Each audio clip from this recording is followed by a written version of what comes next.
Racing isn't easy, but experiencing it is. iRacing puts you in the driver's seat with the industry's leading sim racing game.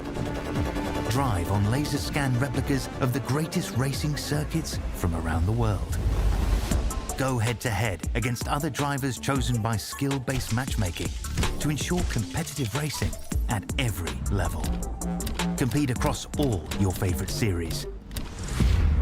In officially licensed cars, engineered to deliver the most accurate driving experience possible.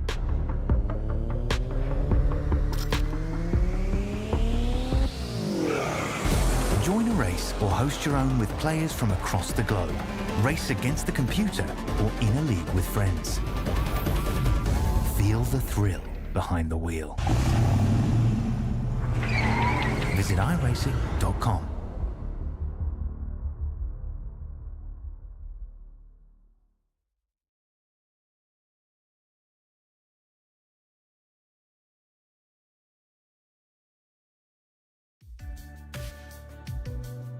Round number 6 of your iRacing Grand Prix Tour. This isn't a circuit that is necessarily colloquial when it comes to Formula vehicles, especially the Mercedes W13 e-Performance. But once upon a time, back in the 1950s, this was a circuit that housed Formula One racing. We find ourselves in the panhandle of America. We find ourselves in Florida, and we are getting set for racing action here today from the Sebring International Raceway. And will the story of this season continue as we hit this 6th round of the championship? My name's Jake Sperry, Taylor Mills along with me for today's action. And Taylor, the talking point is very simple. It's 3 straight wins so far this season for Eduardo Radice. He's had 4 out of the first 5 in his back pocket. But you come to a circuit that is lumpy and bumpy like this one, that has the asphalt to concrete switch around this track.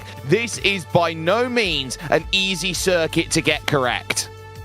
It certainly isn't, Sperry, and you saw from yourself in the practice session coming into this how difficult it was to get a Formula One car around this track, so that could certainly throw a couple of spanners into the works in terms of who's quick here today. But as we take your Google Earth look at the circuit, we zoom in on Sebring. Well, we'll zoom out first before we zoom in on Sebring into, as you mentioned, the panhandle of America.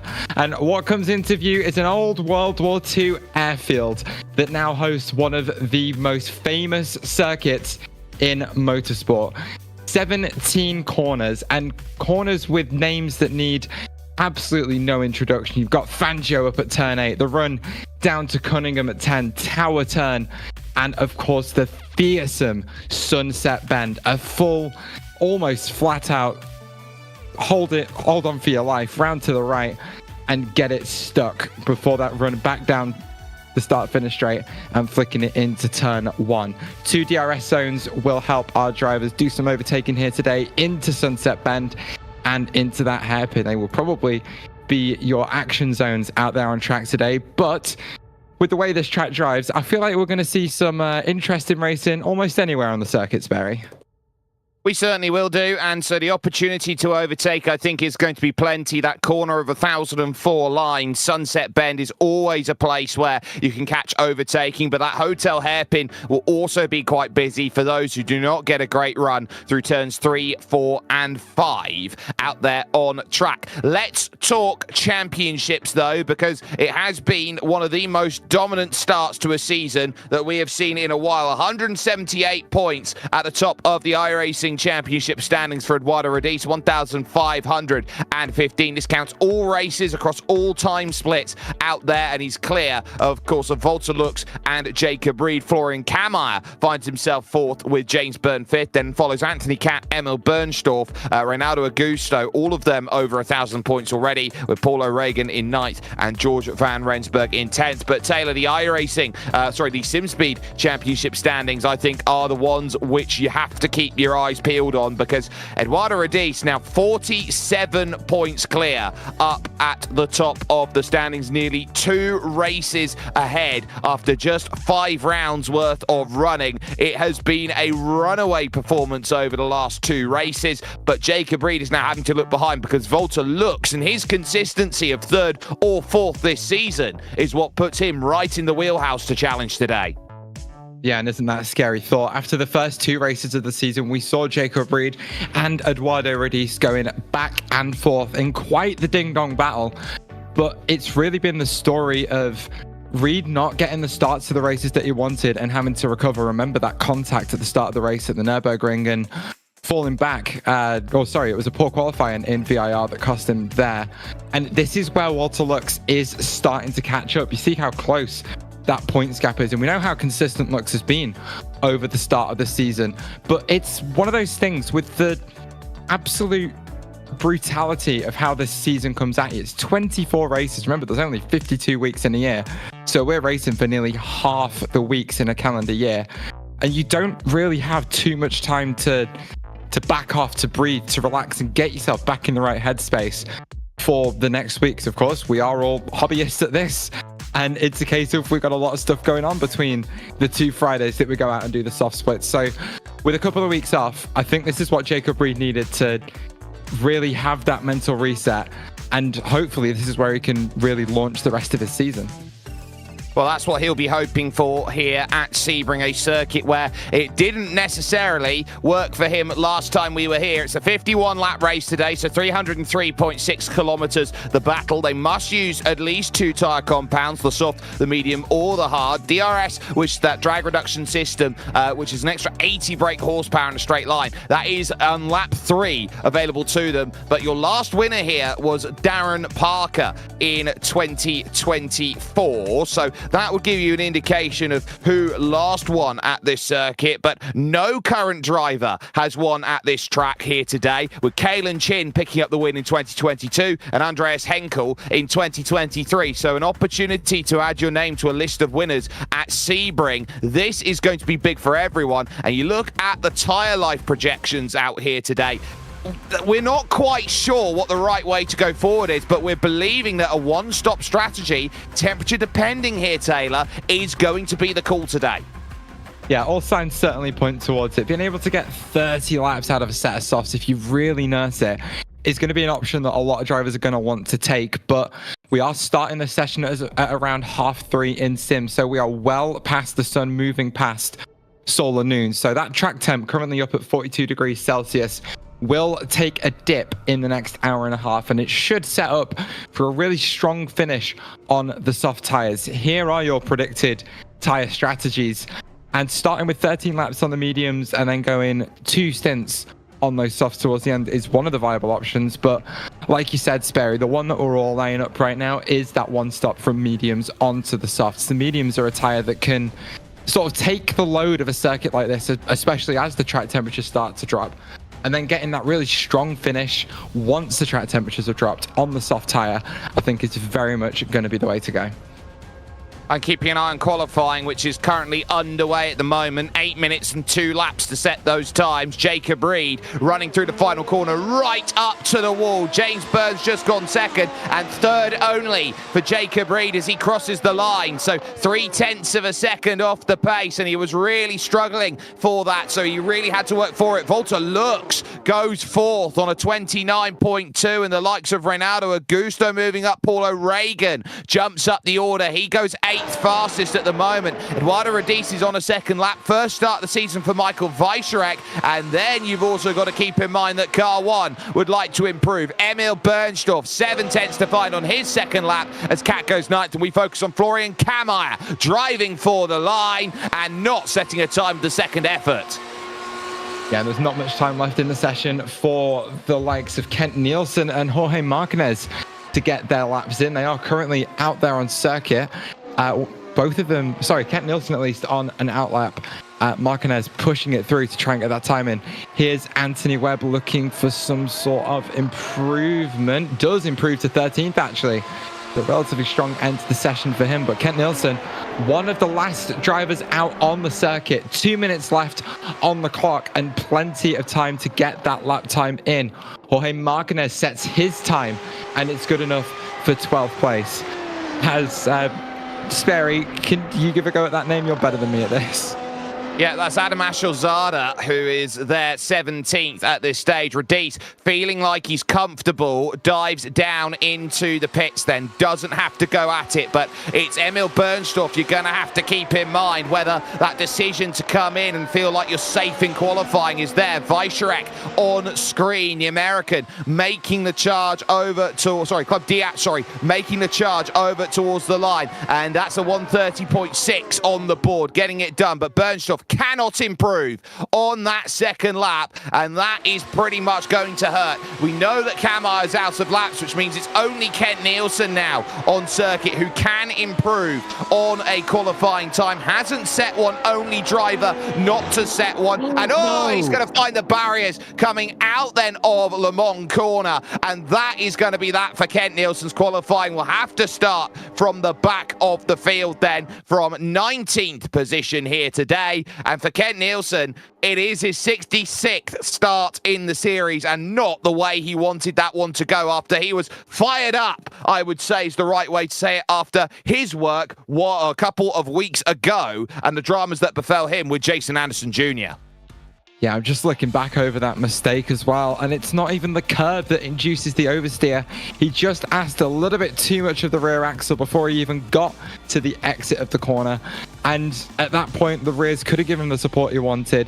Rear end comes round, and at that point, with the engine and the gearbox in the rear of the car, it becomes like a pendulum, and it's so hard to stop that rotation.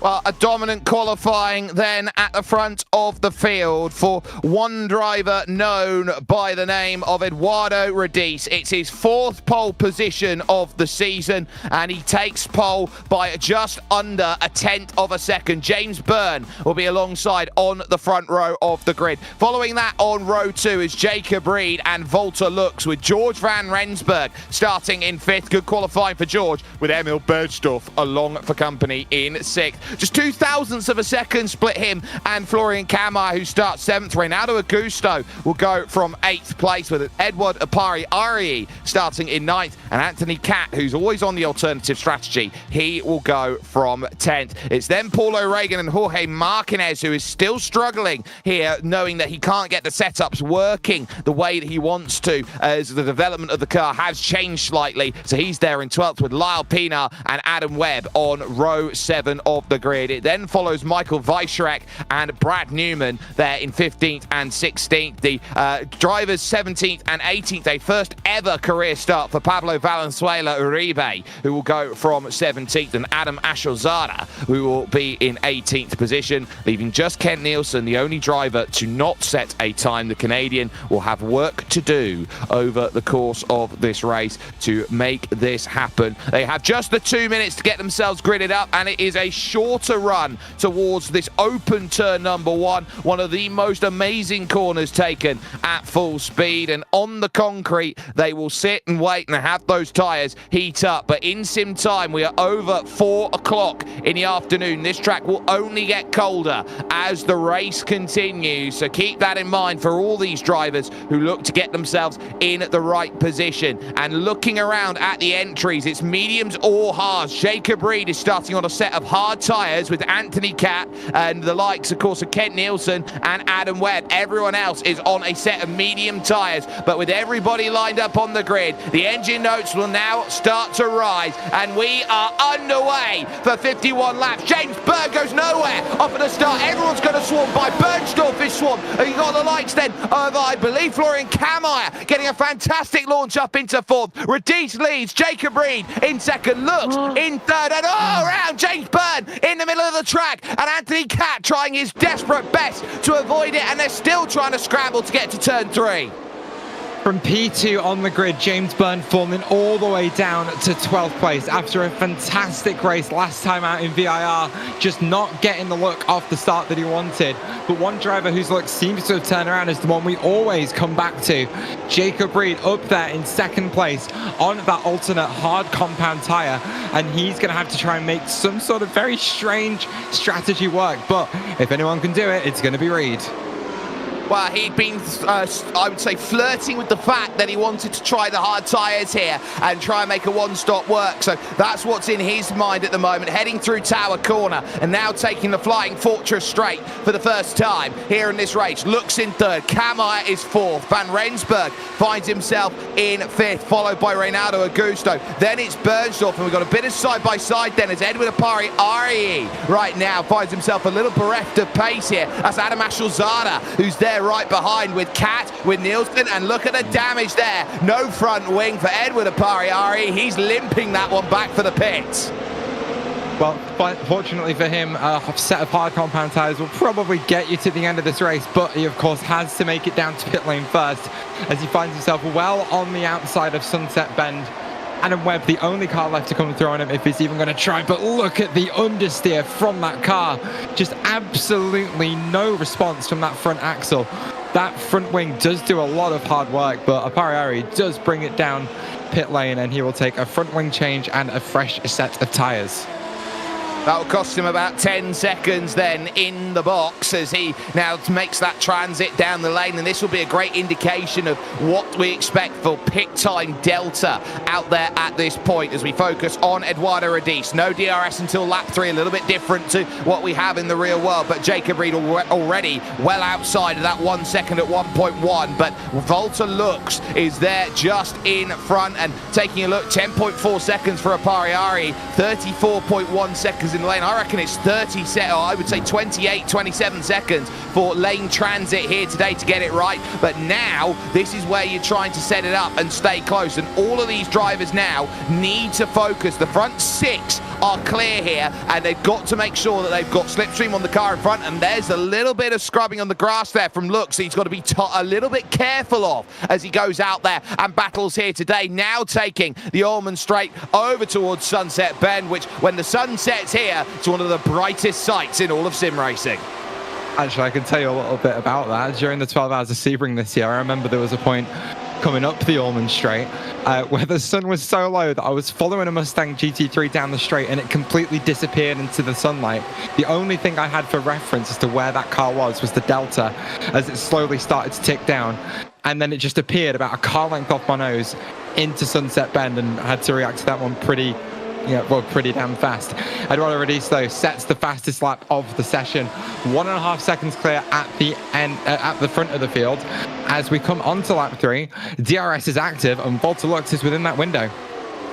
He is within the window, but he's not quite alongside heading into the hotel hairpin. So work to do to find the pass that moves that up, but Kamai now gets the bottleneck behind as we focus here on Jacob Reed and what he's got to deal with behind. The bevel there on the wing indicates medium downforce package being used here today, and I think most drivers are on the medium out there. James Byrne, surprisingly, on the high downforce with the likes of Brad Newman. So high downforce didn't even manage to keep that together for James Byrne on the opening lap of this race as he's gone through. You can see it there, taking that bigger rear wing, trying to make sure that it settles down and gets as much grip into the rear tyres as possible. You can see the thinking behind it. There's a lot of very fast corners here at Sebring. We talked about it only a few minutes ago, as there is Volta Lux with that DRS pulling out of the slipstream to the inside of Sunset Bend on Jacob Reed. Easy as you like, but of course Sunset does give you opportunities to fight back. No DRS down the start-finish straight, so if Reed wants to get back by, he's going to have to do it all on the slipstream and all on the brakes. He gets closer and closer, but doesn't take the chance into one, and he might have to wait for the hairpin this time by, but for now, Volta Lux up to P2.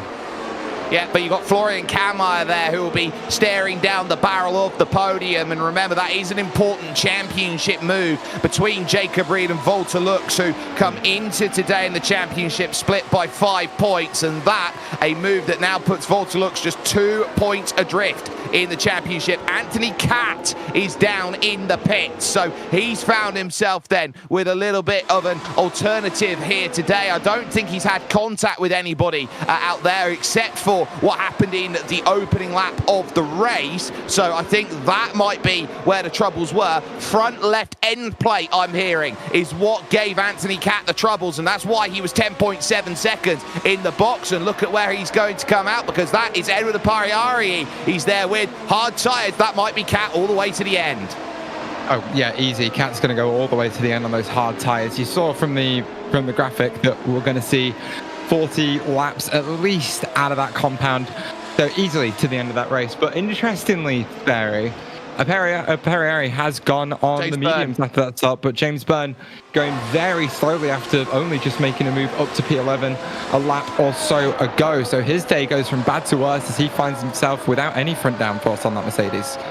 Yeah, he's dropped it on his own coming through Tower Corner. He's caught a massive boat of oversteer by going onto the exit. You can see catches the dirt on the outside. There's a reason why this is a certain standard of FIA grade track and Formula cars don't race there, because that is just how quickly you can go from hero to zero. You step out of line by half the car width, and just like that, Taylor, James Byrne is needing a new front wing. I think the interesting thing there is I'm trying to look back at it, and it almost looks like he lost it in a very similar way to, I think it was Adam Webb during his qualifying lap, where he just asked a little bit too much of the rear axle too early in that exit phase of the corner. And with the amount of steering lock and the amount of turning that car was doing, there just wasn't any grip left in the tyre to provide the acceleration that he wanted. And rear axle just snaps around, and again, once it's gone, there's absolutely nothing you can do about it.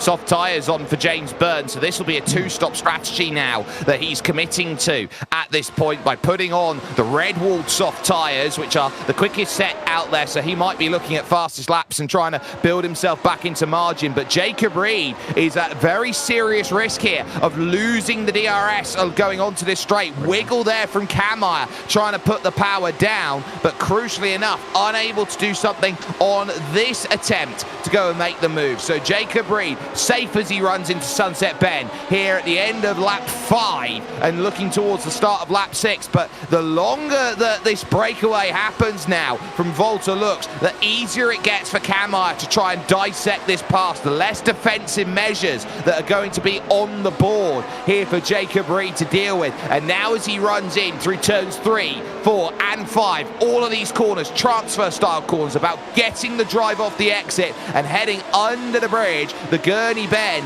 heading all the way towards the hotel hairpin. Here comes the look though from Florian Kammeier. He's got a boatload of speed as he hits the brakes and gets it done to move up into P3. Yeah, Kammeier just looking so much faster in this phase of the race. I was just trying to focus on the direction changes that these cars were making, and Kammeier's car just looked so much better through the likes of 3, 4 and 5. And Reed's front axle just looking a little bit lazy. Of course, they are on 2 different compounds of tyre, which is going to lend to some of that difference in, well, a lot of that difference in grip, in fact.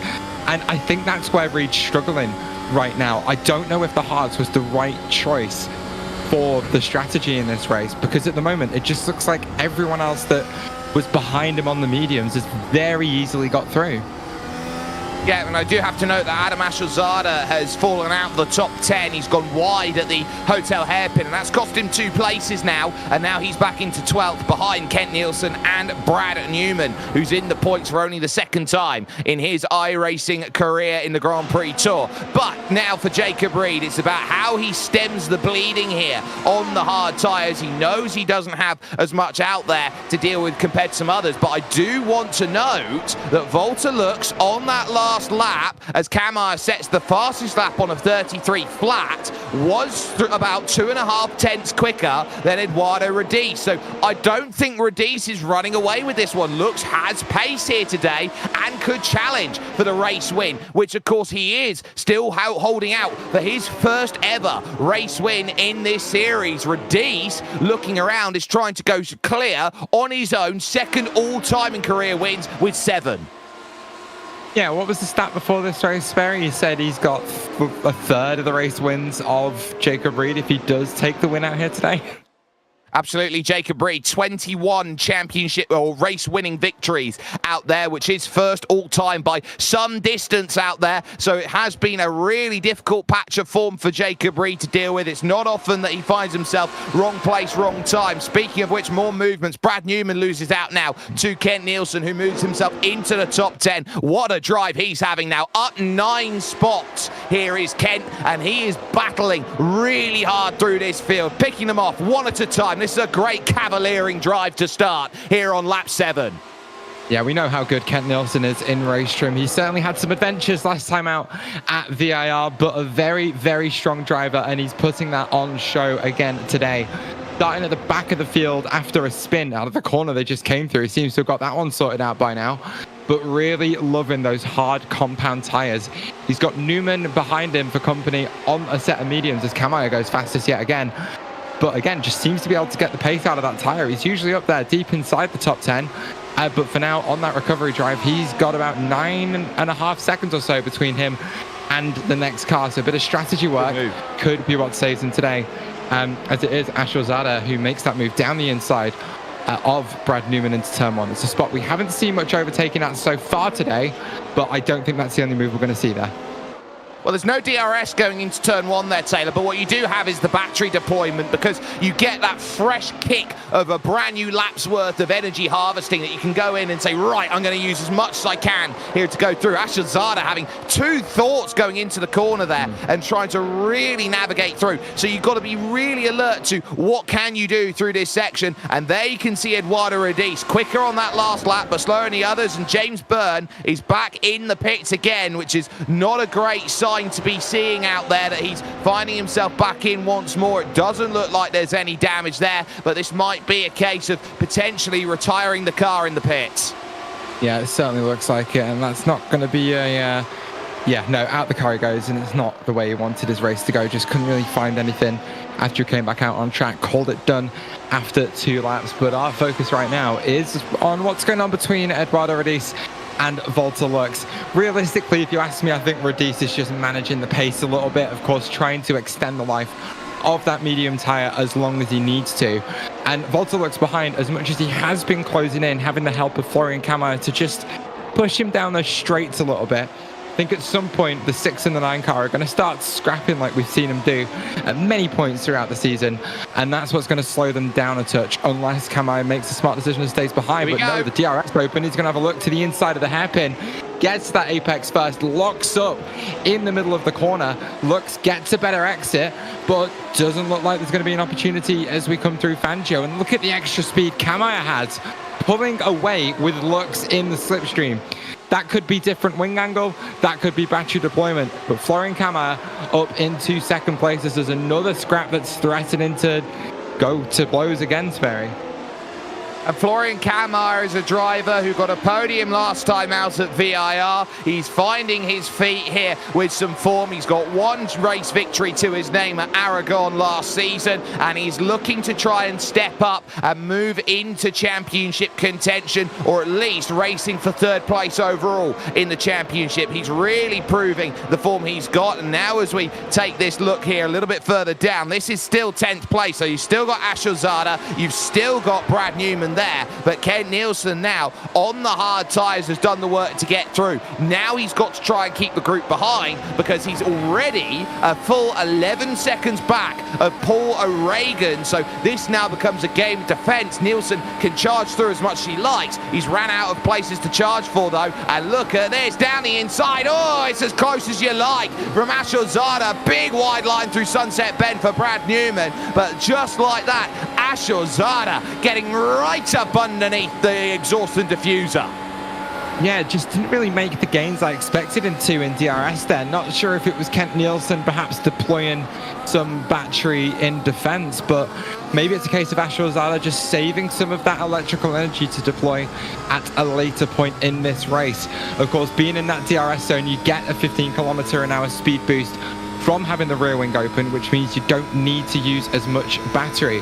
So you can play with those 3 battery modes, build, balanced, and attack, and decide when you want to deploy that energy.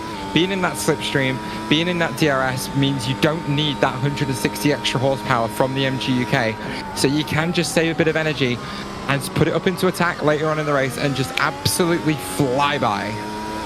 Well, my interest right now is the ever-growing train here behind Jacob Reed, because in 4th place he's got both George van Rensburg, he's got the likes of Renato Augusto and Emil Bernstorff, who's lost the place to Renato in the last couple of laps or so. In fact, he's going to come straight back down the inside at Sunset Bend, trying to get this pass back. Emil Bernstorff was not going to wait around, but he's just about got the clearance here heading to turn 1. He's still Augusto, might think about lunging down the inside. He lifts out of it, and crucially enough, move made then for Emil Bernstorff as we take the slow look around. There is Renato Augusto, and Emil Bernstorff back to 6th place, but he's got to get by the South African George van Rensburg, and he's got to get by the Worcesterman in Jacob Reed. Yeah, I will say Van Rensburg doing a fantastic job up there in P5 at the moment, holding off your number 1 car of Emil Bernstorff, a driver we know has a fantastic amount of talent and skill behind the wheel of these virtual Formula 1 cars, showing that off for us just there through Sunset Bend. But his focus is well up the road. It is going to be a case of 1 car at a time if he wants to get himself in that podium contention. But again, he's got Van Rensburg to deal with. He's got Reed to deal with. Both of them on different strategies to each other, at least, as Reed getting a bit of a wiggle out of Tower Bend. But Bernstorff having to get used to a slightly different amount of dirty air as he's dropped 1 car behind him. So let's see how he handles it in the next few laps. Yeah, this is going to be important, the case of getting by 1 car, but now needing to try and attack. So Renato Augusto struggling on this lap, that pulls it away, and that will tell you what you need. They can see the live map on the right-hand side of where everybody is. A big gap forming there in the middle between Paul O'Regan and the likes of Kent Nielsen. That will be what these drivers are targeting as a pit stop window. If they can make a pit stop and jump into there, they'll feel quite happy about where they come out with clean air to go and attack. Close again, George van Rensburg towards turn number 1, but can't quite manage finding a pass to make that move. And all the while, that gap for the race lead continues to shrink, now down to 1.4 seconds here. Florian Kammeier is in the hunt here, and Eduardo Radiz, for the first time, I would say, since the 2nd round of the championship at Mugello, is under threat. Yeah, Kammeier gaining 0.3 of a second just on the brakes into the hairpin. And it's got to be a question mark over how are both of these drivers treating this race. Have we got a case of we've got a mismatch between full push and tyre management, or is Eduardo Radiz genuinely struggling? He's got that car well under control at the front of the field, of course having the clearest view and the cleanest air over the top of that car. But Florian Kammeier threatening to get into that DRS range. I think maybe sneaking into it in just into Jean-Bien there, but we'll keep an eye on that rear wing flap on Kammeier's car as he comes into the DRS zone to see if he does get it open. He doesn't yet, but 1.2 seconds behind, has closed up over the last few laps or so. He is looking for a chance to take the lead of this race. Well, look at that middle sector. He took 3.5 tenths in the middle sector alone. The gap now comes to 1 second here, and Florian Kammeier then finds a full half a second over the course of the lap. He can keep pace, which Eduardo Radiz can't at this moment, and suddenly this becomes a much more enticing prospect, because I look at someone like Jacob Reed, for example, who's keeping the gap at about 5 seconds here in this race. What can he do when he's let loose on a set of soft tyres? That would be a threat later on in this race, but you're looking around and you're thinking, well, every driver, I think, inside the top 6, I'd even go to top 7 at the moment, is still within race-winning contention at this moment, and it depends about how clean and how quickly the front of this group decides to battle, because Eduardo Radice here is dealing with a car that isn't being very nice at the moment. I think the car's set up perfectly for Florian Kammeier, but will that continue when we head to cooler and cooler track conditions? Yeah, and that's going to be one of the challenges of this race, as Kammeier does make it within that 1 second window.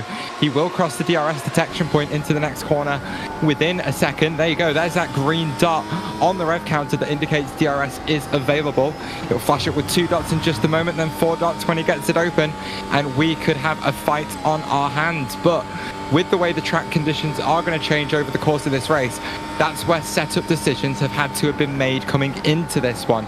Do you set your car up for the 40 Celsius you get at the start of the race, or do you get it set up for probably the 35, 33 degrees Celsius we're going to see at the end of the race?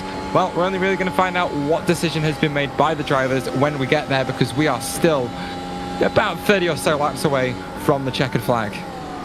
We very much are, and Eduardo Radice now under pressure as Florian Kammeier looks to bring himself into range here with Volta Lux in third. The group continues to coagulate behind as well between Reed, Van Rensburg and the likes then of Emil Bernstorff. I think Jacob Reed, by the way, has just had a wiggle. Now George Van Rensburg is going to attack around the outside into the hotel hairpin. Can he get it sorted? Drive on the exit paramount between hard and medium, and George Van Rensburg's got none of it. Here comes Emil Bernstorff through Fangio now, looking to try and take that place away, looking to move up into P5. Cunningham corner is his. Emil Bernstorff, ultimate opportunist.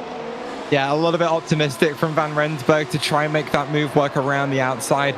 I can't lie, I thought it was over for Reed when he left Van Rensburg so much space on the outside of that corner, but it was really that exit that was compromised for the driver of the 12 car that just let Emil Bernstorff get that normalized exit off the hairpin, really get the power down, opened up the battery deployment, then just slipped down the inside of Cunningham like it was absolutely no work at all. And just like that, Van Rensburg off the road down at Le Mans and has already slipped outside already slipped outside DRS range, as Emil Bernstorff already thinking about making that move on Jacob Reed. He wants it, he really wants it. He'll be 4th position and he'll get licensed to try and run away from the hard runners as they go forward. 2/10 the gap through turn 1 for Florian Kammeier now and Eduardo Radice. It is really getting close, and I think it's a matter of when, not if at the moment, where car 9 might move past car number 3. Eduardo Radice, who's been nowhere outside of 1st or 2nd so far this season, with a massive points lead at the top of the championship, will be looking around thinking, do I really want at this stage of my championship to get myself into a silly fight and crash the car out of this race? I think he might be thinking about what he does at this championship level, even at this early stage, thinking, do I need to just pick up the points? Kent Nielsen just fends off Adam Ashilzada as we saw the timing screen, the timing tower on the left-hand side, jump up and down for position, but you've also got Lyle Pinar now, who is through up into 12th. He's trying to think about getting by these two in front. Yeah, Ashilzada clearly not afraid to try and make those moves work down into turn 1, but it's a really poor exit off the hairpin for Kent Nielsen as both drivers all over the road trying to negotiate for space, and it's a big squeeze to the outside of the circuit from Kent Nielsen on Adam Ashilzada. He decides not to send it in there and shows just a touch of patience. He's going to have to wait for another opportunity to get by, but that is some great heads-up driving from Ashilzada as he does live to fight another day. Yeah, and there's Emil Bernstorff down the inside. Sunset Ben, thank you very much. Jacob Reed, big wiggle in the middle of the corner. He just about was able to stave that off. And that's Volta Lux, who's down into the pits then. So he pulls the trigger off the back of the group. Lux, I think, is committing to a 2-stop strategy.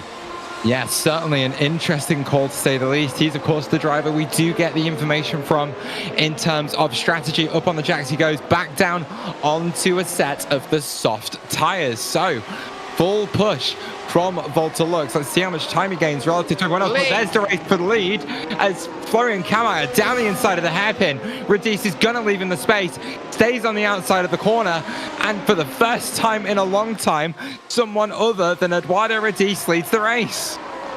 And for the first time since Portimao last year, it's Florian Kamai now who takes the race lead here at this race now at Sebring. So it's been a long time in the iRacing Grand Prix Tour for him, but Kamai, what a start to this race he's had. He's gained 6 places off of the start to move himself into the race lead here on lap 16, dancing through now at Geneviève and through into Le Mans corner itself. He now needs to build a gap because they'll know that Voltalux has come into the pits. He'll be on a set of soft tyres, and that battle would have cost them time trying to get it sorted at the hotel hairpin. 25.7 seconds is currently the gap between Voltalux and Florian Kamai. My only concern for Kamai right now is that he might have taken a bit too much life out of those mediums at the start of the race to save himself any sort of pace at the end of the first stint.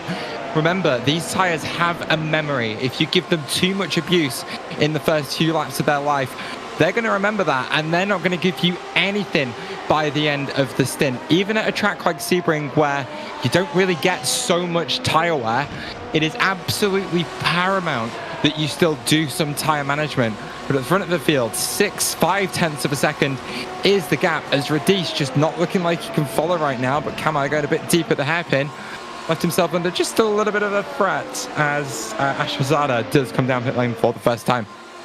Yeah, was stuck behind Ken Nielsen. He tried every way to make the pass, and he's thought better of it now and has jumped into the pits to try and get that strategy sorted. He also goes on to the soft tyres. No surprises there. 4.3 seconds, his stop. So stays close at the front. Emil Bernstorff, though, half a second quicker than Jacob Reed on that last lap, and he's only 4 seconds off of the race lead here. And I would keep that in mind over the course of this, because that's a 33.2 on that last lap compared to a 34.2. So the battling cost them a full second out there to Emil Bernstorff. And Emil, a former GP2 driver, someone who knows what it takes to be quick in the real world, 9,000 iRacing highest in the field and a 5,500 strength of field today. Here is someone who wants to start really running down the rest of this field and to get his season back on track. Yeah, and here's the interesting question about this race. Is it a lack of pace from Radice or a step up of pace from Florian Kamai that's meant these two are at a position to where we get to see them relatively? Because that will sort of give you an inkling as to whether Emil Bernstorff will catch the back of this pack. Because typically speaking, he probably has the pace advantage over Florian Kamai over a lap or so. It's marginal between these two. But if that's normalcy, Kamai going for a half spin into the hairpin, if that's the normalcy, we might see Emil Bernstorff closing on the back of these two relatively quickly and invite himself into the P1 conversation. I just saw that fastest lap from Voltalux, and that is a 1:31.8 out there. Massive. He's running 2 seconds a lap quicker than the race leaders, and for sure is going to come out now in the race lead, and you can see where he finds that time. Nearly a full second in the middle sector, but he will soon have to start making his way past drivers. That is the ever-consistent Paul O'Regan, who is out there in front of him, currently in 8th position at the moment. And as we know, Paul O'Regan loves himself a top 10 out there in the championship. It is what he prides himself on time and time again. And we note 32 top 10s without a single top 5. And it looks like that pattern is set to continue today as he finds himself in 8th place. But I just want to touch on that pace advantage again, Sperry, because 2 seconds a lap quicker is a lot. And Formula One as a form of motorsport is very much a data game. So you'd certainly hope that for the likes of Kamai, Radice, Bernstorff, Reed, who are operating at the absolute top of their game, they are going to want the information on how fast Voltalux is going. You can imagine they have all the overlays they need to keep an eye on the pace of drivers around them. And I guarantee you they will be seeing those lap times and panicking just a little bit, because that's a very intimidating turn of pace from Voltalux on those soft tyres. Another 1.9 seconds quicker on that last lap. Kammeyer, 34 flat, same as Radice. Bernstorff, 33.4, snipes 0.6 of a second off of them and pulls the gap in to 2.8 seconds to the back of Eduardo, to the race lead overall. So now you're starting to think about where you go. And Paul O'Regan now plays an important role in this one for Kammeyer and for Radice, because you look around at Volta Lux, when you go to a two-stop, you're going to have to run through the field, and today he needs this pass coming out of Tower onto the Flying Fortress straight and looking for an angle as to where the pass can be made. Do you throw it down the inside here at Jean de Bienne? I'd say never do that. Why not just pick the run up off the exit, use the slipstream? This will surely be where Volta Lux comfortably can find the pass on Paul O'Regan.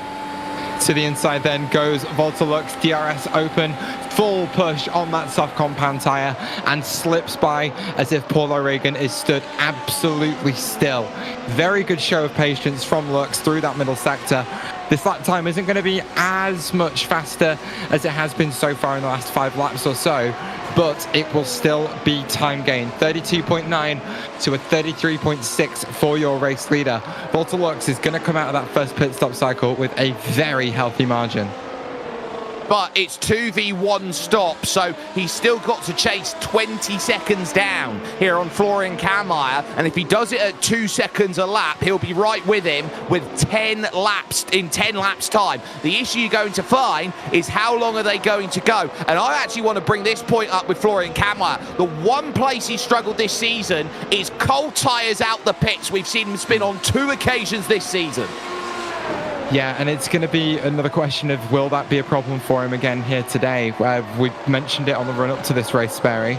We saw a lot of people struggling with that just in the practice session, and you've got to think that first half of the lap here at Sebring is concrete, and concrete is a very smooth surface and isn't really a sort of surface that rubber can find much of a purchase on. So Kammeyer is going to have to be full focus coming out of that pit lane and just making sure not to ask too much of that rear axle or the front axle, in fact, to be careful not to slide off the track and go into a spin. All of the pressure is on him at the moment, as right now he's watching Volta Lux hunt him down from just under 20 seconds back and is holding championship leader Eduardo Radice at arm's length by about a second. That is not a spot that a lot of drivers would want to be in.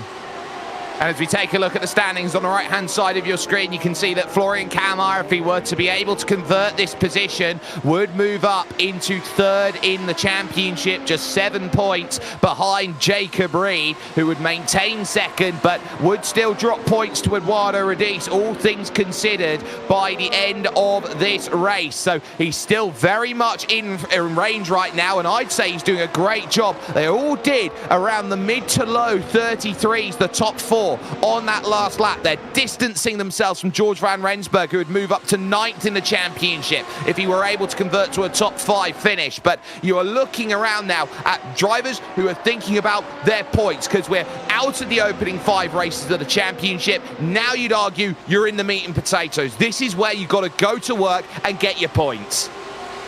And it is just going to be a question of consistency. I've brought it up a lot so far this season. There are a lot of races in this championship, 24 of them, in fact. So it doesn't really matter what your absolute best finish is. It only matters how consistently you can finish in those points. Of course, it's been a pretty easy job for Eduardo Radice so far, who has pretty much been the class of the field in all of these races. But for the likes of Florian Kammeyer, he's in the position he's in because of consistency. And that's probably one of the most important skills you can have as, well, any form of driver, whether that's real or virtual. But on track right now, we've got a little bit of a scrap starting to develop between P11 of Lyle Pinar and Brad Newman. 4 or so tenths of a second is the gap between those two, as Pinar just looking like he ran away a little bit on the start-finish straight. Newman will have TRS on the run down to the hairpin, but right now I don't think he's close enough to make a move work. Pinar is a driver who's had 3 starts this season. He's not scored points at all. He's had 2 16th place finishes and a non-finish. So by all measure of metric here, Lyle is having a very good day today and is hoping that he can steal a couple of championship points here or there. But Brad Newman will be a driver behind. He'll definitely want to try and stay away from out there in this race because he knows how important it is to keep himself away from drivers who could potentially be threats later on in this one. Lap 22 heading to lap 23 here of 51, almost at the halfway stage of this race. Florian Kamai, who started 7th on the grid here today, is your race leader. Eduardo Rodis behind him by 0.8 of a second. It's a split strategy game today for Volta Lux, who is now through on Jorge Martinez for position. That one being done at Sunset Bend, and Martinez let him have it, did not have anything to fight with. No, that's your 22-lap-old mediums versus 7-lap-old softs. And I will say, though, Jorge Martinez sporting a new livery in today's race, and got to compliment him on it. That is a fantastic color combo. Very distinct, very bright, and really stands out in the field. I'll admit I got him mixed up with, I think, Walter Lux and Emil Bernstoff on a few occasions so far this season, but that's the thing about the Mercedes W13. You can't have custom paint on this car. You only have the iRacing defaults to work with. And I think for the most part, this entire field does a fantastic job of making themselves look distinct from each other. Liveries. Yeah, they do a wonderful job, and it goes to show you how important programs out there like trading paints are as well, Taylor, which gives a lot of creativity to the liveries that's there. So when you restrict that, you still have that ability to give that distinctiveness. Of course, this is using the iRacing default settings, which are still more than enough for most people who get into iRacing at the very beginning, but saying which, it's still a close quarters combat race at the front. Rodis remaining vigilant with the DRS close to Florian Kamai, and taking that very much wider line, trying to avoid all of that dirty turbulence that comes through Sunset Bend. I think it just looks like a mistake from Eduardo Rodis into Sunset there, I think. Just going a little bit too deep on the brakes, carried that speed around the outside, sure, but wasn't able to really get down to any sort of realistic racing line, and it has actually cost him in that first sector as he's just dropped outside of the slipstream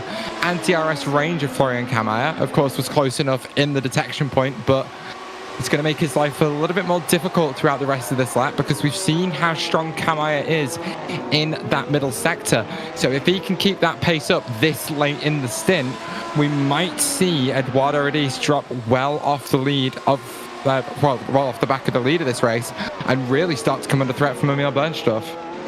And there is Volta Lux, who is always going to be a threat, now just 14 seconds off the race lead and consistently taking 1.5 seconds off, or slightly a little bit less. So he's keeping himself very much in the hunt here. He's got Reynaldo Augusto in front at 3 seconds as his next target, and he'll see every driver on his black box relative and go, I want that position, I want that position, I want that position. Lux is wanting to be aggressive today on a 2-stop strategy, and the Austrian wants to make sure that Sebring will be his playground to go and take victory from here today, and he's trying to do so the fastest way he can, using the fastest tyres he can for the longest time he can.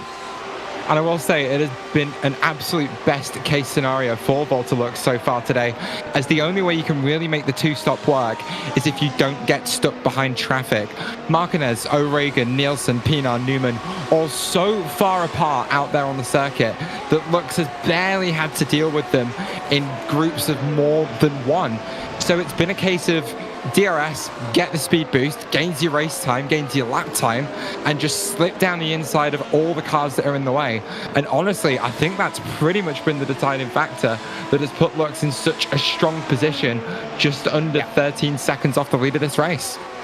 That map on the bottom right of your screen here, that's a fantastic indicator of where everyone is. You've got the number 9, which is your leader, Florian Kamai. You've got Volta Lux there, and that's the time he's gained just on this stint alone to the car of Paul O'Regan in the number 10 machine. That just shows you how strong the soft tyres have been. And now that gap down to 1.3 seconds here for Lux right now. 13 seconds he's taken out of Paul O'Regan with fresh tyres on this second stint for Lux. And he looks at Reinaldo Augusto in front, the Brazilian, and thinks, oh, this would be absolutely perfect. But of course, this is a very special week for Brazilians when it comes to racing. It is, of course, May 2nd. And of course, you always have to commemorate the anniversary of Ayrton Senna's passing, May 1st, 1994.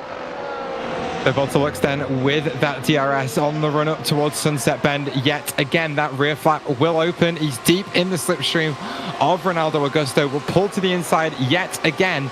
And it's another free overtake for Volta Lux, who just squeezes Augusto to the outside of the circuit. Takes that 6th place and is now already setting off after George Van Rensburg. Again, the gaps between these cars just playing into perfection for Volta Lux.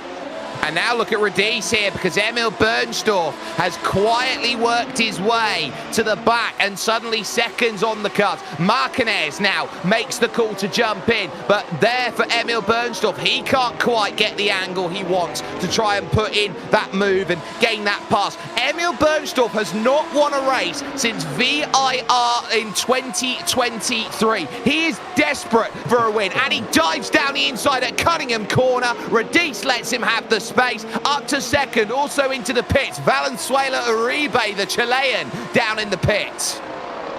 I think it's the call from the earlier stages of the stint, Sperry, that it might just be a case of Eduardo Radice not having the pace today.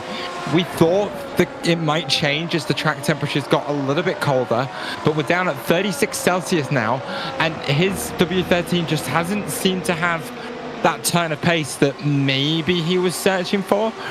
Usually he's pretty good with time management, but he might be struggling a little bit more with that today. And honestly, I really don't know why. But it's a case of he doesn't need to really hunt for that race win. He's got such a lead in the championship that he just needs to score points. As Volta Lux actually makes his way up into 5th. And Florian Kammeyer, your race leader, comes down pit lane.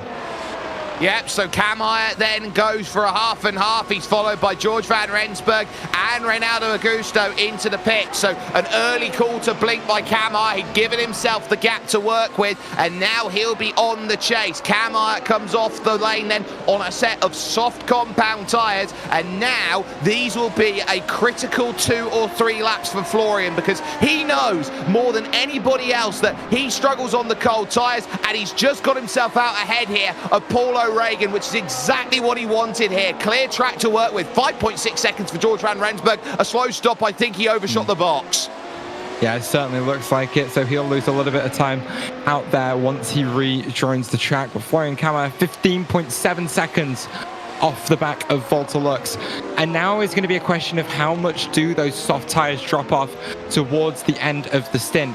All the drivers in the field have Volta Lux as a data point, as there's a bit of side-by-side battling down into the hairpin. It's Lyle Pinar and, it's Brad Newman and Lyle Pinar behind, as just squeezing his way through there was Brad Newman by the look of things. And Pinar goes very deep into Cunningham and isn't going to have a chance to fight that one back for quite a while. So Newman up into 7th with a great move in the hairpin.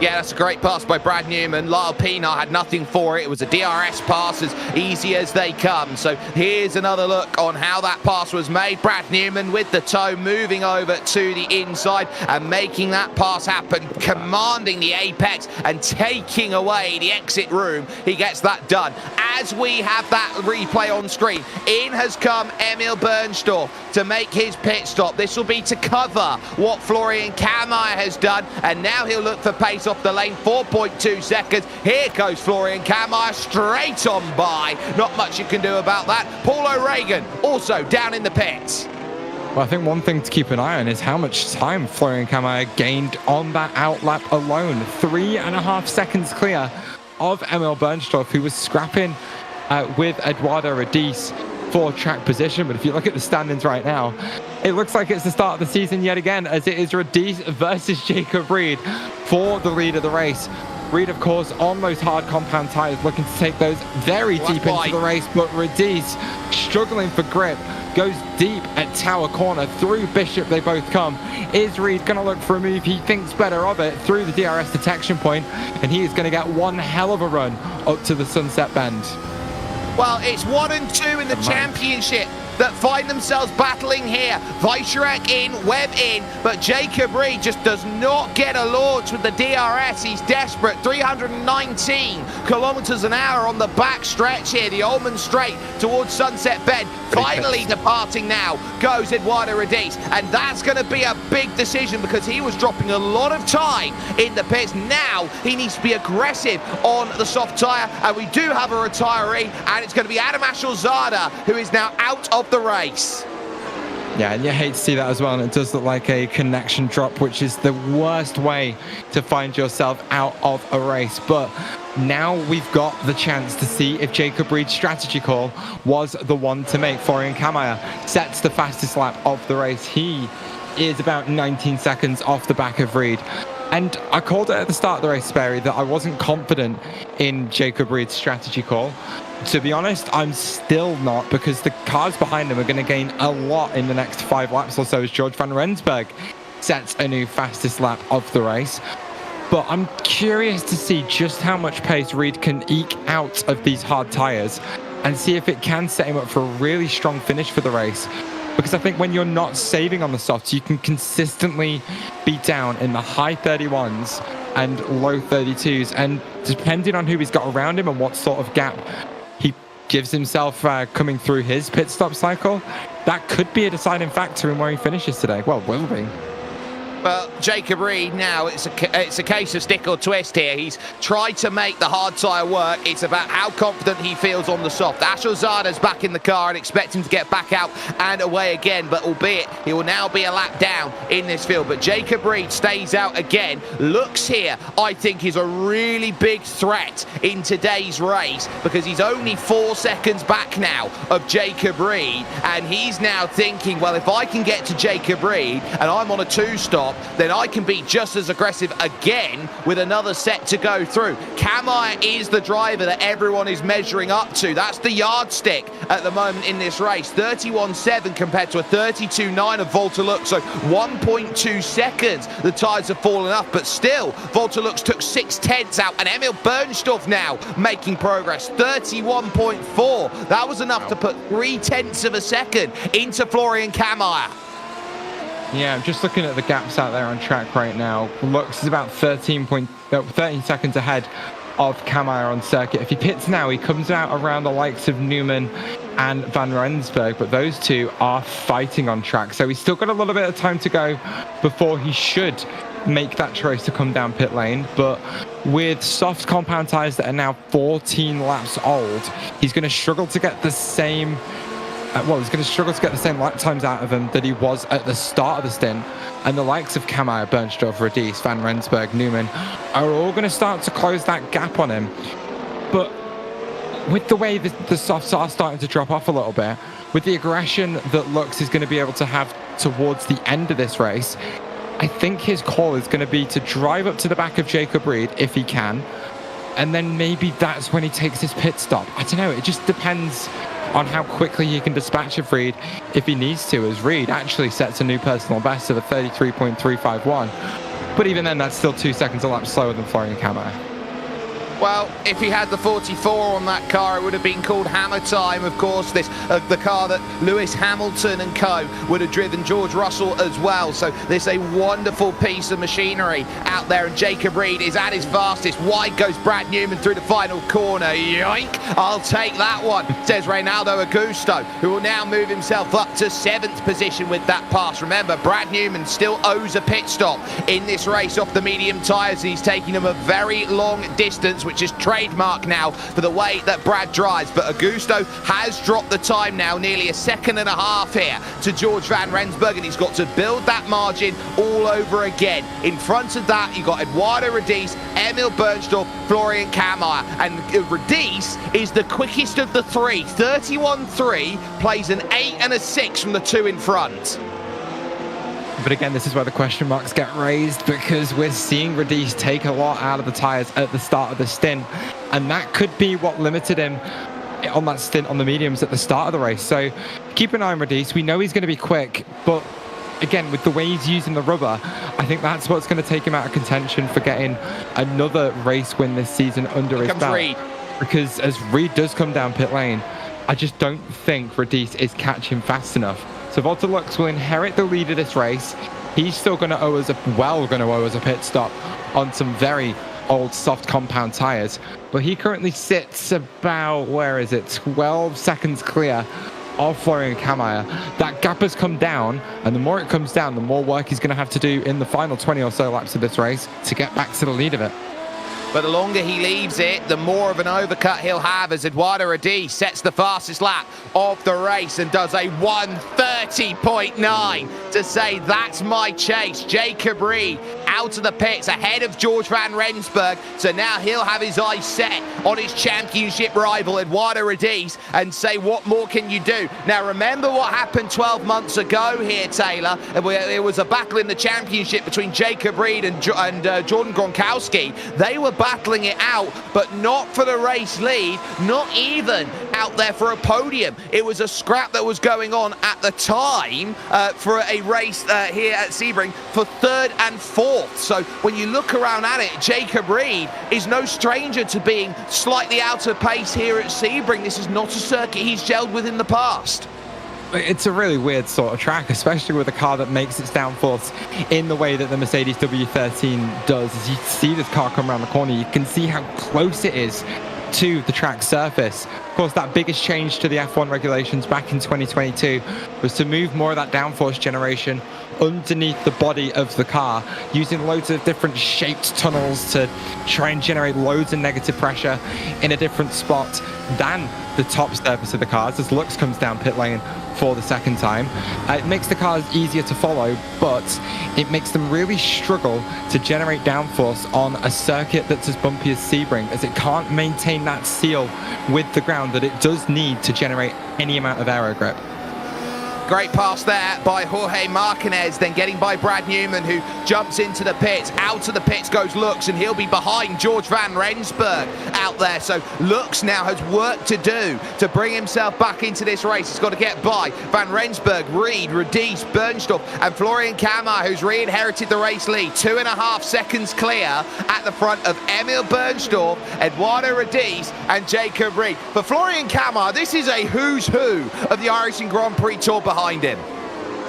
Yeah, and he's going to be absolutely not comfortable in that spot, because that's a lot of iRating that you're holding up behind you. 2.7 seconds clear of Emil Bernstorff, 4.6 on Eduardo Radice, and 12.8 on Jacob Reed. But I can't lie, Sperry, my focus right now is on Volta-Lux. I'm looking at the lap times, and they are pretty much matching what he was doing at the start of his stint on the softs on the previous stint.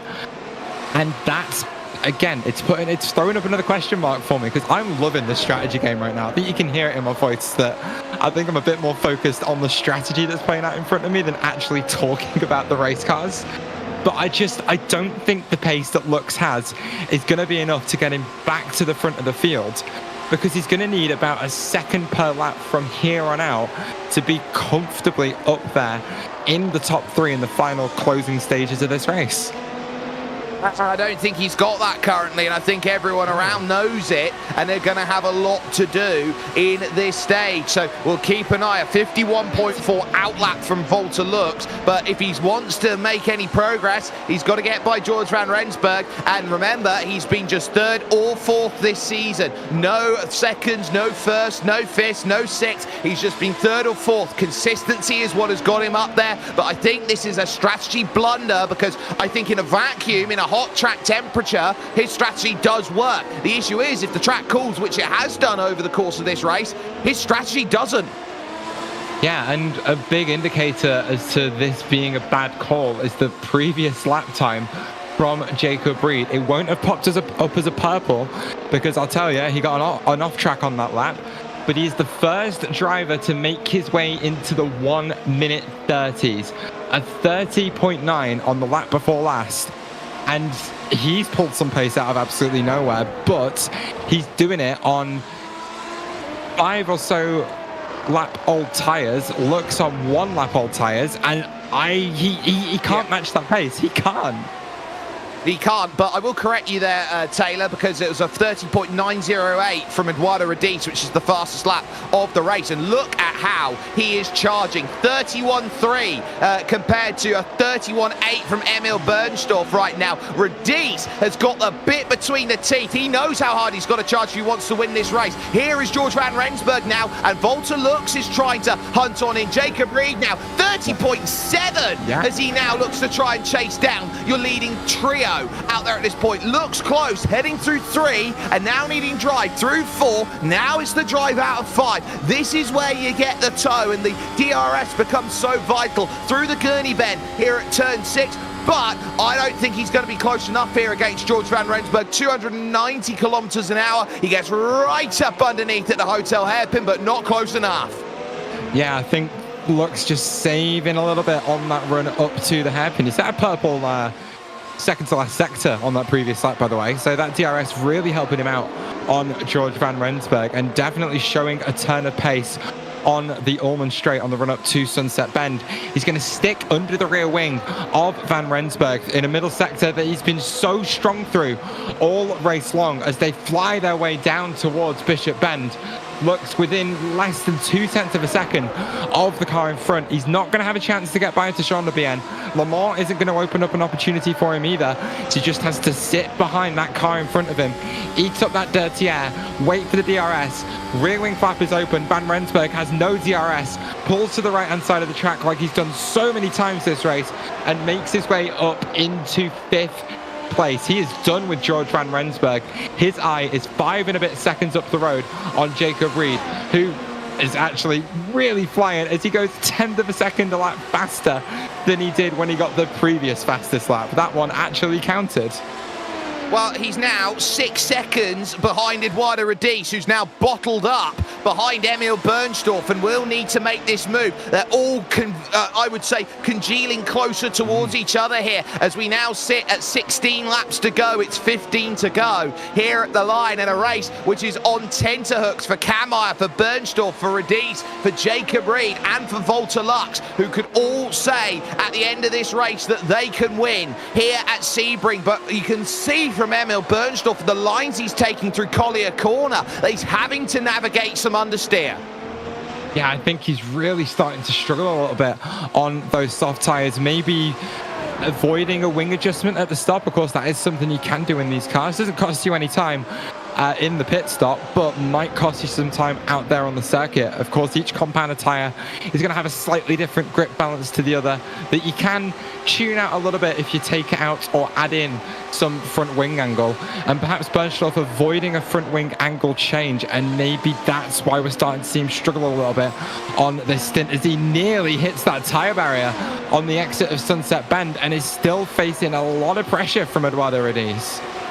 And look at what that pressure's done. It's forced him to find a 31.7 out the back pocket, 0.3 quicker than your race leader Florian Kammeyer. So you're really having to work hard and say around everybody else, where is the pace coming along? But you look around at that pace of a 31.7, that's still lost a second to Jacob Reed on that last lap. He is the hot hand who's making progress. Looks on a 31.1 is quick, but he's not as quick as Jacob Reed right now. And this is why he's got 21 race victories in the iRacing Grand Prix Tour. This is why he is the name that everybody fears when he's on the number sheet as everybody lines up on the grid, because when he is on it, he is absolutely on it, as Bernstorff again here at Cunningham Corner just doing enough to keep Eduardo Radice at bay. I think this is the difficult spot for Jacob Reed now. He has to pass Eduardo Radice and Emil Bernstorff as quickly as possible, but he's just not making the inroads on that podium that he needs to make. It's a 30.6 from a 30.9 for Eduardo Radice, and it's just not giving him the chance to get up there. As speaking of chances, this could be the one for Eduardo Radice. He's in that slipstream yet again. DRS is well open.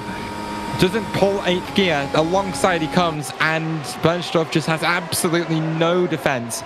Feeds himself to the outside of Sunset Bend, cuts back to the inside looking for the run, but this P2 looks relatively secure for now for Eduardo Radice. Well, the key there for Radice was it was a mistake from Emil Bernstorff, but a very, very subtle one. Slightly too deep at Jean de Bien corner. Compromised the run, not once but twice. And suddenly, Eduardo Radice now has to pick up the slack here and charge his way to Florian Kammeier, who leads that race. You can see him just flash through at the front of shot. So for Eduardo Radice, it's now his mantle to try and chase. He puts a different gap now between himself and Jacob Reed, and crucially, in making that move, he now pulls out another, I would say, 6 points in the championship. It would be 53 points clear if they finish as they are right now. Jacob Reed, though, hunting and hunting fast. 31-1 compared to a 31-7 on Radice. Took 6/10 of a second out of him on that last lap. Florian Kammeier fans, you need to start praying right now, because you need Radice and Bernstorff to be scrapping with each other. But as you saw, or as you observed, Sverre, it looks like Bernstorff just doesn't have the feel of the car through that middle sector and is already 9/10 of a second off the back of Eduardo Radice. It's a gap of 3 and a bit seconds that separates the two from the one on this particular occasion, but with the pace that, or the turn of pace that Reed has had over the last few laps or so, I expect that gap to come tumbling down very, very quickly.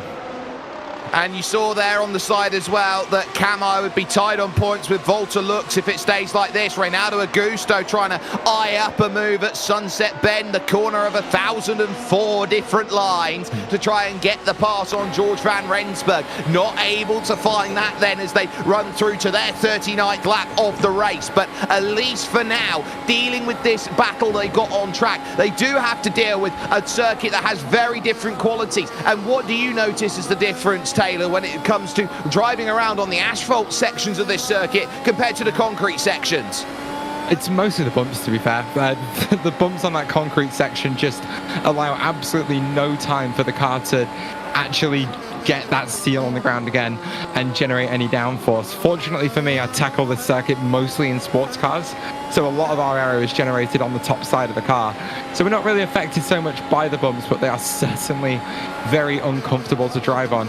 It's almost a relief every lap when you do make your way back onto the club section of this track and get on that nice smooth tarmac, and you could just kind of breathe for a minute as your arms stop getting shaken around every half a second as you do make your way over, well, up the Ulmann Straight, which was once a runway, and you know, get around to do another lap. It's just such an uncomfortable experience to drive any sort of car here in sim, and I can't imagine what it's like to drive over those bumps in real life. Difficult. Very, very difficult. Race lead gap, though, is now under 2 seconds here. 31.6 by Eduardo Radice, 32.1 by Florian Kammeier. Half a second locked off. Bernstorff still keeps himself honest with a 31.6 in the toe, so he's not done as of yet. But Jacob Reed, 3/10 taken out of that. He's only 3.5 seconds back now of Emil Bernstorff. He will also have the lap down car of Anthony Cat, who he will now overtake in sole control of most top 10 finishes in the iRacing Grand Prix Tour. With 43 will Jacob Reed have, making that lap on Anthony Cat. But it's another bit of slipstream he can pick up to give him that launch. I look at Volta Lux, 31.1 that he did on that last lap. He's too far back to do anything at this point in time with 12 laps to go at Sebring. Yeah, but slowly Volta Lux is going to get brought back into the conversation for those podium positions. The top 3 right now, absolutely under a blanket. 2.2 seconds is the gap from Florian Kammeier to Emil Bernstorff. Because Bernstorff looks like he's found a little bit of pace in the last couple of laps, taking a much tighter line through Cunningham on that run down to Tower Bend. So perhaps just saving a bit of tyre for the later phase of the stint. And it's kept him within that DRS and slipstream of Eduardo Radice in front. So now Radice facing a little bit of pressure from behind yet again, and it means all the onus is going to be on him in that lead fight to get that move done quickly and cleanly. One mistake that any driver in the top 3 whilst battling is going to bring Jacob Reed and Volta Lux right back into this fight. And again, 0.3 of a second for Jacob Reed as he once more starts making a big amount of progress as we focus back. This is Edward Apari-Arie, who I believe has lost the place now to Brad Newman out on track, or I will correct myself, he's actually gone through on Michael Weissreich, full position. So Weissreich has now fallen back to 15th position. Apari-Arie up now into 14th. We'll take a quick look at this pass. It's bread and butter going down into turn 7, Taylor. Yeah, let's see it yet again. It's a bit of a deep dive back as well, but it looks like for Edward Apari-Arie, it was a case of the car in front of him just giving him that corner and not really fighting that one too much. So fair play for being opportunistic and taking advantage of that.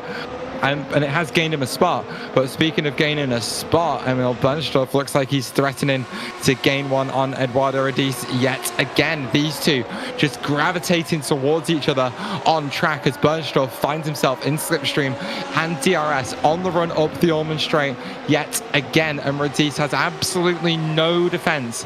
He's got some of that battery that he can deploy if he wants to, but that DRS is absolutely nowhere for him as Bernstorff just gets closer and closer and closer, but Bernstorff still not able to find a way back by. Your top 5 all on the Ulmann Straight, and I think this is where it's getting very difficult for Eduardo Rodis. The toughest half a second you can gain is from 1.5 seconds to 1 second. He's getting all of the dirty air from Florian Kammerer in front. He's got to try and punch through it and gain himself to 1 second, because that gives him reprieve from Emil Bernstorff. The issue that you're running into here is it was 32 flats and 31 sevens. It was a case of the haves and the haves not, and it's third and fourth as the haves, and it's first and second with the haves not. Close they go in towards the hotel hairpin here, but again, not close enough. 10 laps to go, and Florian Kammerer is dangling in front of Rodis and Emil Bernstorff. And who is the pressure on the most at the moment? Honestly, I cannot decide. Kammerer with the quality of driver behind him that he has. Rodis with being tantalizingly close to the lead of the race, but with Emil Bernstorff pressuring him all the way. Jacob Reed 2.8 seconds off the back of Bernstorff and still gaining. Volta Lux 7 seconds off the back of P3. I think perhaps for him that charge into the top 3 has started to die off just a little bit, but the top 4 are just getting closer together and closer together and closer together. These final 10 laps, Sperry, are going to be something special. Well, Jacob Reed needs at least 0.3 of a second a lap to get to the back of Emil Bernstorff. It's a very tall order now to find that chase, and this is where they need to go into qualifying mode, essentially, lap after lap after lap. 1.3 over the line for Eduardo Rodis as he does a 31, 32.1 for Kammerer. Bernstorff 32.001 was slower by 2 thousandths on that last lap. Jacob Reed a 31.4 hammer strike that puts him within 3 seconds now overall of Emil Bernstorff. This now becomes a game of when do you make the move and who's going to fight hard for this, because you could have all 4 of them on top of each other trying to go for the victory here at Sebring. The issue you've got to Florian Kammerer, you want them all together at the same time and tripping over each other. And honestly, I think that's what's going to happen. We already talked about how difficult it is for Rodis to get into the slipstream of Florian Kammerer, and it just doesn't really seem to be happening right now, as Rodis does make a mistake through Tower Bend, goes deep, and it's now Bernstorff within half a second as we come up to the Ulmann Straight yet again. This top 4 going to be on the same piece of track for what feels like the 100th time so far this race. DRS is gonna open up.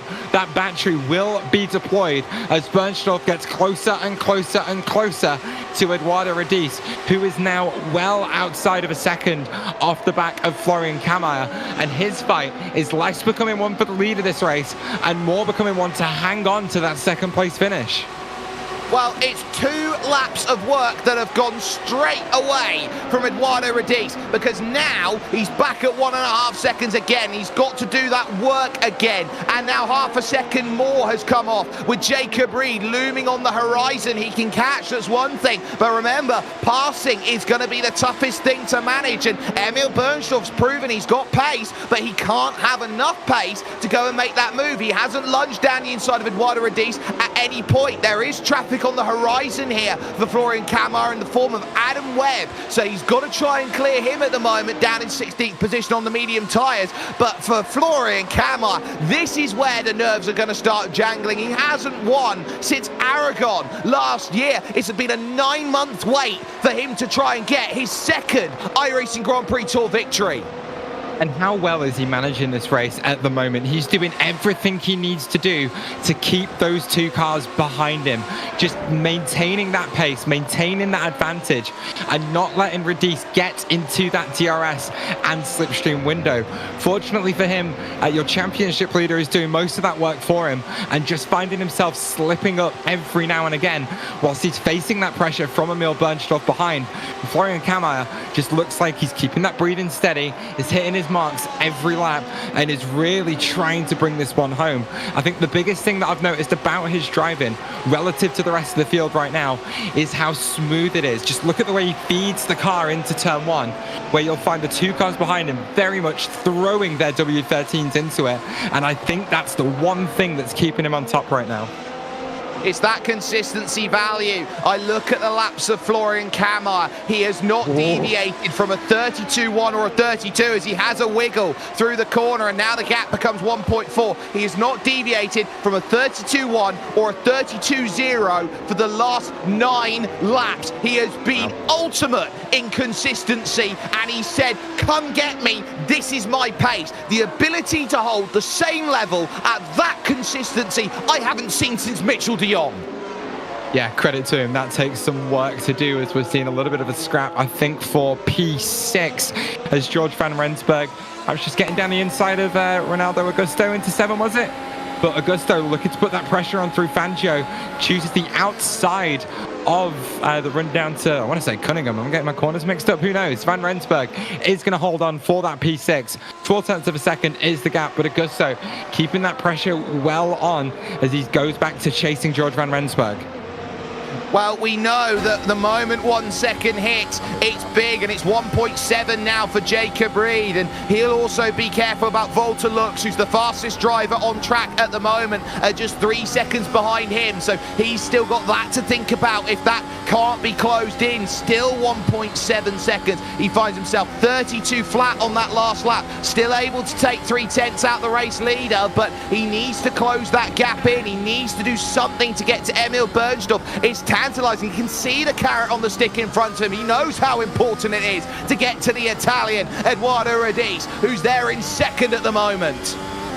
Bernstorff, I just don't think, has the aggression to try and make anything work into the likes of the hairpin. If he's going to get by, he's going to try and do it into Sunset Bend as he just gets a little bit out of shape into turn 7. Hangs onto it surprisingly well to stay within 0.2 of a second of Eduardo Radice, who you can see or I could see the rain light flashing on the back of that car as he tries to save a little bit of energy. But Emil Bernstorff, despite losing the back end into the hairpin, stays within the window that he needs to, as Radice really has to focus on what's going on behind. But Jacob Reed, a driver who is seen to be very aggressive, could be the cat that gets thrown amongst the pigeons here. Well, we know that rain light isn't because it's raining, it's rather to indicate that you're not using the full electrical potential of the car, that the battery is still being harvested, and then you can see that light come off, and that shows that you're using all of the battery now to try and break away. 305 kilometers an hour. Here comes Emil Bernstorff down the inside of Sunset Bend. Oh, it came out of nowhere, and Eduardo Radice now has to scrabble and fight back to try and get this move to turn 1. That was a case of must make for Emil Bernstorff. He's got it. The king of the inside line at Sunset Bend makes it happen again. Emil Bernstorff has been threatening to take that P2 back for the last 5 laps or so. Big snap through turns 3 and 4, but made that move stick through Sunset Bend. threw it to the inside of the corner, got it stopped on the brakes, and Eduardo Radice could not get back on the line that he needs to, as Radice now only a second ahead of Jacob Reed, as he's really looking to get stuck in here. He was thinking race victory about 5 laps ago with Eduardo Radice. Now look at him. He might lose points today in the championship if Jacob Reed has anything to say about jumping up onto the podium. He was 4th here a year ago, looking to try and put the biggest belt and braces opportunity together. And I'd like to point out that this is going to be one very, very tough end to this race. They're now 2 seconds off the race lead because of Emil Bernstorff struggling to get drive as he came through Tower Corner, just slightly ran it wide, and this might be exactly what Florian Kammeyer banked on at this moment, and look at the dividends. Eduardo Radice gets it wide through Le Mans as well, and that ruins his chance to repass into Sunset Bend at the end of lap 47. But right now, Sperry, I think this battle has developed into a fight for P2, as I do not see Bernstorff, Radice and Reed making their way onto the back of Florian Kammeyer. 2 seconds is the gap between Bernstorff and Kammeyer at the front of the field, and Radice wants that second place back. But Jacob Reed wants that podium spot and wants that points gain in the championship. And my God, is he going to fight for it? He is going to use every single tool in his arsenal to get up onto the podium. I'd like to point out, in terms of 3rd place finishes in the career of Jacob Reed, he hasn't had many. Of all of his podiums, he has had 34 of them. Only once has he been 3rd place in a race. And my word, does he need this 3rd place right now. On the brakes, Cunningham corner, searching again with 4 laps to go. Emil Bernstorff is just keeping that gap enough away from him and Eduardo Radice, and Radice is using that perfectly to keep himself with a margin over Jacob Reed. On any other day, in any other race in this championship so far, P3 would be nowhere near enough for Jacob Reed to gain points on the championship lead. But Eduardo Radice, just having the day that he's having, not being able to find the pace so late on in the stint, really struggling, finds himself down in 3rd place, and it is his championship rival down there in 3rd. He closes the DRS into Sunset Bend, tries to stay behind Emil Bernstorff, doesn't look for that move, as I'm telling you, this man is setting up for a big old battery charge and then one big old push at the end of this race. We are 3 laps to go, Sperry, and it's still anyone's game for P2. Oh, Emil's off the road, just about staves it off. Wow, that could have been huge. Emil Bernstorff runs wide through turn 1. He'd say no harm, no foul, let's keep going. But that's just showing you the limit. They're pushing 100%. And meanwhile, Voltalux is only 2 seconds back of this group too. So he could have something to say if he wants 4th or if he wants 3rd. If there is a tangle up as they go through. Slightly missed apex again. Jacob Reed runs deep now into the hotel hairpin. You can tell they're pushing hard on the tires. And Eduardo Radice now has a run, going up to Cunningham, defended by Bernstorff. Goodbye to the race lead aspirations. They are scrapping for the podium. Yep, it is decision time as to what position you're going to fight for. And these 2 drivers have decided they're fighting for 2nd. Bernstorff with a very big defensive move into Cunningham to hold on to that 2nd place with a terrible run out of the hairpin. But look at how much Radice has dropped back into Tower Bend. That gap opened up to ½ a second, which is more than it was when they came into the hairpin on this lap. He's going to be within DRS yet again. We've already seen him close it on the previous lap to try and build some of that battery charge. He is well deep within build mode at the moment. We'll see if he does it again. He does. He's going to lift off nice and early, and he's really trying to set up for the end of this race. 0.6 of a second in front, 0.6 of a second behind. And you know what? Eduardo Radice is in control of this fight for 2nd right now. I would not want to be Adam Webb, and quite rightfully, he pulls out of the way going through the opening corner. Let 2nd, 3rd and 4th all go through, and soon he'll have to let Voltalux go through in 5th position, who desperately wants to try and clear Adam Webb as quickly as he can, because he knows that the battle is on then for the championship. 3rd and 4th. Yes, it's early doors, but this is a seismic statement that needs to be made by Jacob Reed, who closes and closes and closes, and he locks the rears up trying to get it through the corner. corner. No drive for Eduardo Radice. Oh, look at the up and under. Almost tied to tyre contact. Jacob Reed desperate for this move now. And he'll have to do it around the outside of Cunningham corner if he wants to get this done. No dice. We've seen that defensive move after a mistake into the hairpin from Emil Bernstorff, and Eduardo Radice has to repeat it.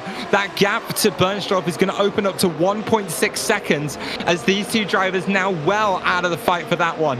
Reed losing it on entry, Radice losing it mid-corner. They have separated themselves from that fight for P2 as it's now a fight for points in the championship as Volta looks now all over the rear end. Jacob Reed's Reed around. goes wide. Oh my word! Oh my word! Jacob Reed contact with Volta looks, and just like that, Jacob Reed's dropping points again with just a lap and a bit to go, Taylor. It's absolute heartbreak for Reed, who'd worked so hard to put himself in this position to try and gain some points on Eduardo Radice in the championship. He goes a little bit deep on the entry to Le Mans, which I don't think Lux was expecting. He thought he was going to be able to break into a bit of space on the track, but it just wasn't there. Lux lifts up those rear wheels of Jacob Reed's car and sends him into a spin. Reed is not going to be happy about that one at all.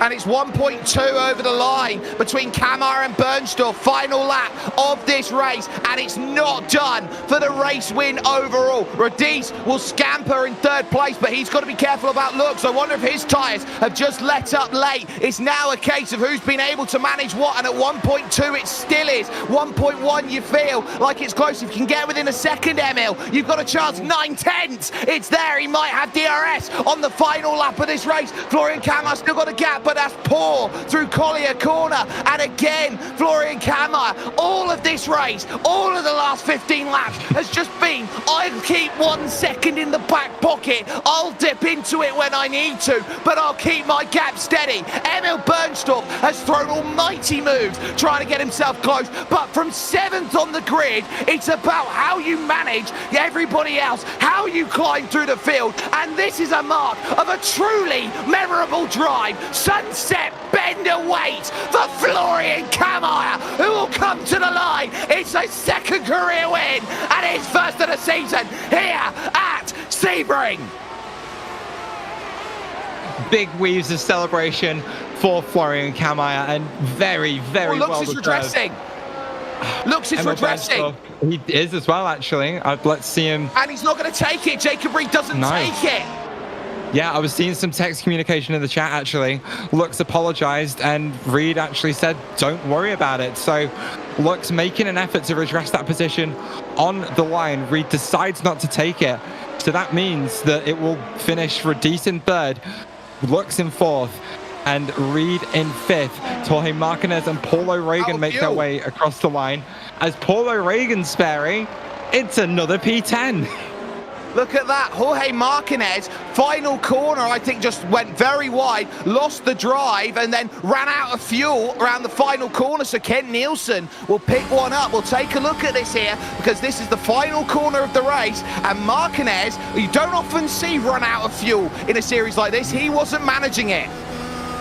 Yeah, we'll see it again. This is a very wide moment, and yeah, you just see the car basically stop on the exit of the corner, and Kent Nielsen slips right on through, takes that free P8, and Jorge Martinez will drop down to 9th. It's still a good haul of points for the Spaniard, but not the way he really would have wanted his race to end there. Listen in, stuck in 5th gear, because there's nothing else there left. So if Martinez had just been able to have that line on the back stretch, I think he'd have been a lot more happier out there with the way that it all went for him towards the end. It will cost him ultimately 2 SimSpeed Championship points, but at this moment in time, what a day we have had at Sebring, and it always delivers here at the Sebring International Raceway, and that tells you all you need to know. Florian Kamar picks up his 2nd race win of his career, his first this season, and he had to really work for it, staving off an almighty challenge of the best that the iRacing Grand Prix Tour had to offer. Emil Bernstorff still waiting. He's 2 years adrift from his first win of this series. He'll have to wait longer. 1.1, he finds himself off with Eduardo Radice. His worst finish so far this season of 3rd tells you just how good of a run he's having out there. there right now.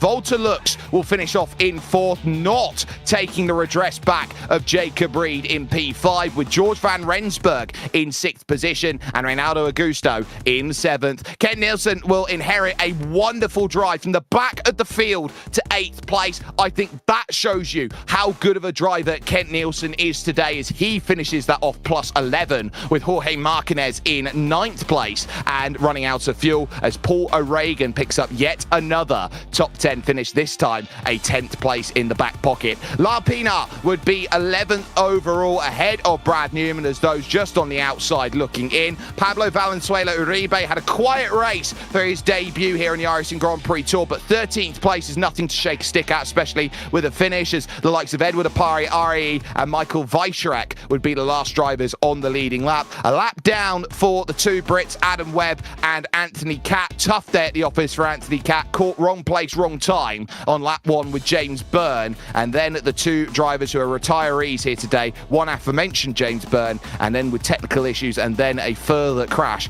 Adam Ashilzada then out of the race in 18th position. But simply put, an incredible race then, and this will be the championship as it moves on over towards the next rounds of the season. Jacob Reed, crucially, will drop more points, but look at how it coalesces behind him. Lux, Kammeyer, Bernstorff, they are all there and swirling. 12 points, Taylor, between them all. Yeah, that was such an important race for the championship in so many ways. Reed not gaining those points that he wanted on Radice, despite the fact that this race was really teasing us with that. But a result for Florian Kammeyer, finding some great pace throughout the entirety of this Grand Prix race. But then that almost botched strategy from Volta Lux, meaning he couldn't quite get back to the front of the field with the strategy he was on. It meant he lost a lot of points relative to Florian Kammeyer. Paul O'Regan picks up another point and stays in 11th. Looking down the rest of the order, you've got Apariari, who was in this race, and Augusto not making much progress at the standings. But Kent Nielsen bringing home a semi-decent haul of points, actually gaining some on the drivers in front of him. But what else can we say about that event, Sperry? That was something else. It was sensational. I think there's nothing else to describe it, but we are going to be back on May 16th. So that will be in 2 weeks' time, ladies and gentlemen, as we head to a fantastic circuit, my favorite circuit of them all in the world, the Autodromo Internazionale Enzo Edino Ferrari. It is Imola for round number 7 of the championship, and you can only catch it with us at SimSpeed TV. If you've been watching on Facebook, on YouTube, on Twitch as well, make sure you like, you share, you comment, you subscribe, you do all of those wonderful internet things to make sure that you are sharing the best sim racing in the world out there overall. And it shows here today how important a drive it is to be consistent, to have yourself a level of consistency with the lap times, and to be able to keep some of the best in the world behind you. For Florian Kammeyer, here is a driver who has been through the ringer, has been up and down and all around, has been looking to improve year on year. A maiden win last year at Aragon was a sense of things to come. And here, when he put it all together, and in his own words out there, his first race this year with no big mistake, he ends up getting it on trumps. A victory there, but crucially for the driver in third of Eduardo Radice, it's a case for him of knowing that he is going to be the ultimate to try and beat in the championship. If anybody can deal with Il Massimo, it is 4 drivers behind who want to prove that they have what it takes. We'll see you in 2 weeks' time, where we're on home soil for your championship leader. We will see you at Imola. Racing isn't easy, but experiencing it is. iRacing puts you in the driver's seat with the industry's leading sim racing game. Drive on laser scan replicas of the greatest racing circuits from around the world. Go head-to-head against other drivers chosen by skill-based matchmaking to ensure competitive racing at every level. Compete across all your favorite series. In officially licensed cars engineered to deliver the most accurate driving experience possible.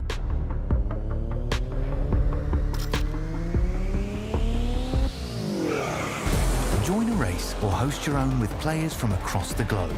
Race against the computer or in a league with friends. Feel the thrill behind the wheel. Visit iRacing.com.